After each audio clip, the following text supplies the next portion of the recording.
Hello students, welcome back to our channel Quick to Learn and to the app also. हम अपना जो chapter कर रहे हैं केमिस्ट्री का 6th चैप्टर कंटिन्यू कर रहे हैं हाइड्रोजन.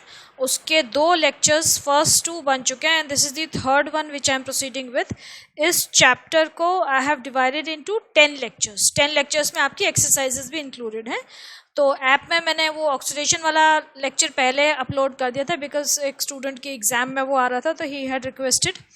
तो लेकिन अभी बाकी मैं अपलोड करने वाली हूँ as and when I make them.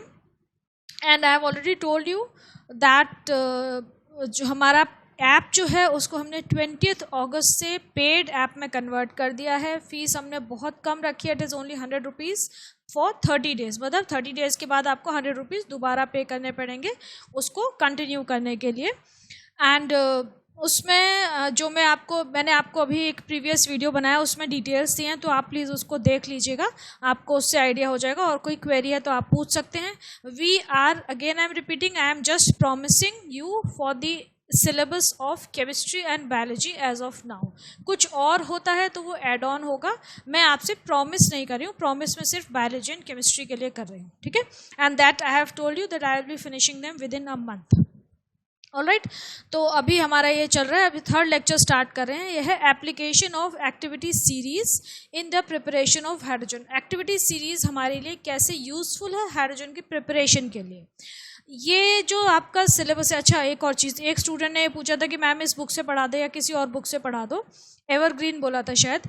Children, I am referring to Selina book. आपका किसी भी बुक से पढ़ाएं, सिलेबस तो सेम है ना. आईसीएसई का जो प्रिस्क्राइब्ड सिलेबस है उसको हम फॉलो करें, वो तो सेम ही रहेगा. हम किसी भी बुक को फॉलो करें, टॉपिक सेम होने चाहिए. हाँ, क्वेश्चंस डिफर करेंगे आपके क्वेश्चन आंसर. तो अगर आपको कुछ वैसे सेलेना में भी इतने सारे क्वेश्चंस होते हैं तो आपके सारे हर तरीके की रीजनिंग और क्वेश्चंस कवर हो जाते होंगे आई होप. और फिर भी कोई इशू हो तो आप अलग से पूछ सकते हो. I will tell you the answers. ठीक है. और दूसरी चीज़ ये कि ये जो आपका सिलेबस है ये बहुत अच्छा सिलेबस है. सेलेना बुक में बहुत अच्छे से एक्सप्लेन कर रखा है, डिटेल दे रखा है. और जब आप 10th के बाद अगर 11th 12th में साइंस लेते हैं, आप किसी भी कंपटीशन की तैयारी करें, चाहे वो इंजीनियरिंग का हो या मेडिकल एंट्रेंस हो, उसके लिए ये जो बुक्स हैं, सेलेना की जो बुक्स हैं, उनके जो बेसिक्स हैं, they are very very important. आपको शायद अभी ये चीज़ इतनी समझ में नहीं आएगी, लेकिन जब आप 11th में जाते हो ना, जब यही चीज़ें आपको कंपटीशन की लेवल पे पढ़ने को मिलेंगी ना, तब आपको लगेगा अरे ये तो हमने पहले पढ़ा हुआ है या आता था. तो जो बच्चे सीरियसली पढ़ाई करते हैं उनको बहुत आसानी होती है 11th 12th में. और जो सिर्फ ऐसे ऊपर ऊपर से पढ़ते हैं उनको थोड़ी सी डिफ़िकल्टी होती है. तो आप लोग ये बात मान के चलो कि ये जो आपका सिलेबस है, रीजनिंग के क्वेश्चंस हैं, टॉपिक्स हैं, ये बहुत बहुत इंपॉर्टेंट होते हैं कंपटीशन के लिए. ये मैं आपको साथ के साथ बताती भी जाती हूँ. जैसे अभी हम जो एक्टिविटी सीरीज पढ़ रहे हैं ना, एक्टिविटी सीरीज में से रीजनिंग के बहुत सारे ample amount of questions are being asked in the competitive exams. ठीक है. तो ये सब बहुत ज़रूरी है. बाकी मैं आपको और टॉपिक्स बताती रहूँगी. जैसे आप 9th 10th का जो है ना, बहुत ध्यान से पढ़िएगा. आपकी पीरियोडिक टेबल होती है, पीरियोडिसिटी होती है, प्रॉपर्टीज़ में ग्रेडेशन होता है, तो वो कैसे हो रहा है, क्यों हो रहा है, रीजनिंग के क्वेश्चंस उसमें से बहुत ज़्यादा आते हैं. ठीक है. तो अब हम क्या कह रहे हैं कि बेस्ड ऑन द, अब देखो आपसे ये क्या पूछ सकते हैं कि जो रिएक्टिविटी सीरीज़ है, वो रिएक्टिविटी सीरीज़ हमें ये पता है कि उसमें सबसे ऊपर हाईली रिएक्टिव मेटल होते हैं और जैसे जैसे हम नीचे मूव करते हैं तो मेटल्स की रिएक्टिविटी डिक्रीज होती जाती है और हाइड्रोजन कहीं बीच में आता है. अगर मैं आपसे पूछूं कि ये रिएक्टिविटी सीरीज जो हमने बनाई है, एक्टिविटी की बात कर रहे हैं हम, रिएक्टिविटी की बात कर रहे हैं मेटल्स की, तो वो किसके बेसिस पे मेटल्स रिएक्टिव है, मतलब किसके साथ ज़्यादा रिएक्टिव है, कोई तो आपने क्राइटेरिया सेट किया होगा. तो ये बहुत इंपॉर्टेंट है कि based on the reaction with water metals are arranged in decreasing order of their reactive. इसके बेसिस पे मेटल का रिएक्शन जो वाटर के साथ होता है वो कितना इंटेंस होता है, उसके बेसिस पे ये रिएक्टिविटी सीरीज अरेंज्ड है. तो arrangement of metals in decreasing order of reactivity in the form of a series is called activity series या फिर रिएक्टिविटी सीरीज ऑफ मेटल्स. इसमें पोटेशियम जो है ये सबसे ऊपर आता है, it is the top most reactive metal.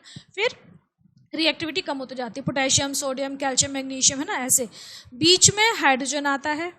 Hydrogen अब एक नॉन मेटल है, it is a gas, but still we have kept it in this activity series. Why? Because hydrogen जो है वो भी एक कैसा आयन बनाता है, पॉजिटिव आयन बनाता है या कैटायन बनाता है। तो सारे मेटल्स पॉजिटिव आयन बनाते हैं, कैटायन बनाते हैं, इलेक्ट्रॉन लूज करते हैं। तो यहाँ पे हमने मेटल्स की एक्टिविटी सीरीज में एक नॉन मेटल को रखा है, हाइड्रोजन को रखा है, because it forms positive ion. Okay, तो ये हो गया। Potassium is placed at the top and सबसे जो कम रिएक्टिव मेटल है हमारा Au गोल्ड जो होता है वो सबसे नीचे रखते हैं हम उसको, क्योंकि वो बहुत कम रिएक्टिव है। अच्छा, अब एक चीज़ इसमें ध्यान रखना है कि जो रिएक्टिविटी है वो डिक्रीज हो रही है। तो इसका मतलब जो जैसे सपोज हम ले लें जिंक, तो जो जिंक मेटल है इसके ऊपर जितने भी मेटल है उनसे कम रिएक्टिव है और इसके जितने नीचे जितने भी मेटल है उनसे ज़्यादा रिएक्टिव है। ये अंडरस्टूड है ना, ये आप ध्यान रखिएगा। हाइड्रोजन को हमने इसमें इंक्लूड किया है because it can form a positive ion.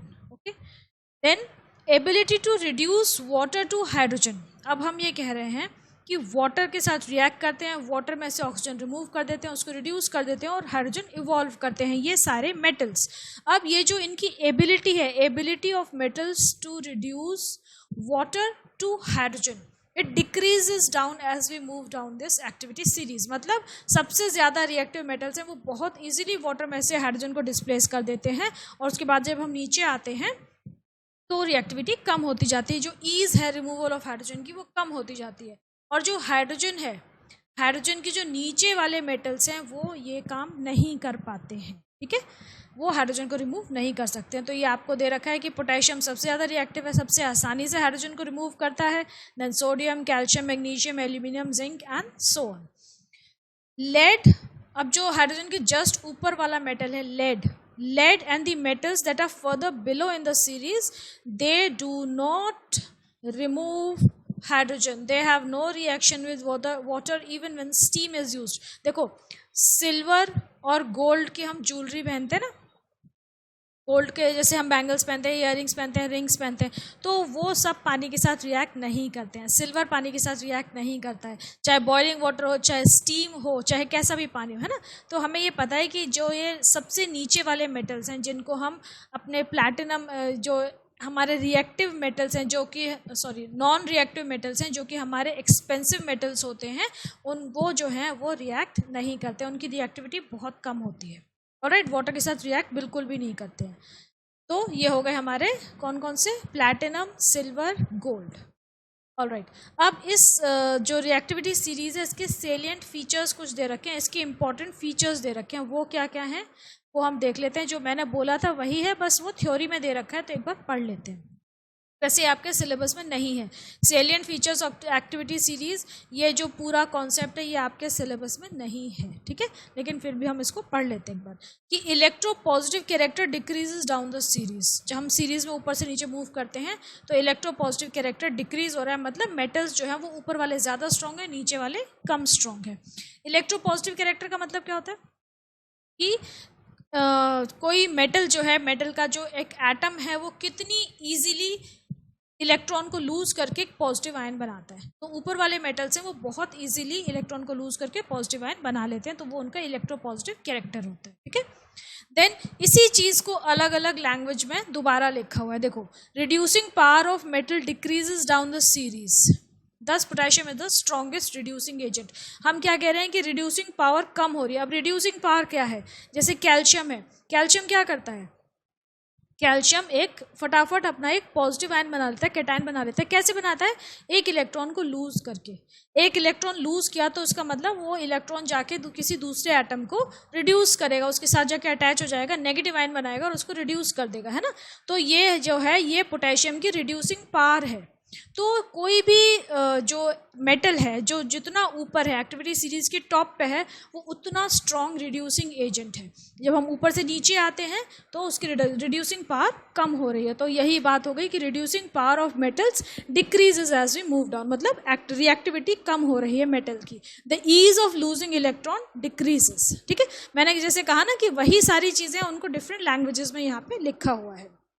Next is tendency of metals to lose valence electrons. देखो फिर वही बात आ गई कि मेटल्स कितनी आसानी से वैलेंस इलेक्ट्रॉन को लूज करते हैं, वो जब हम ऊपर से नीचे आते हैं तो कम हो जाता है।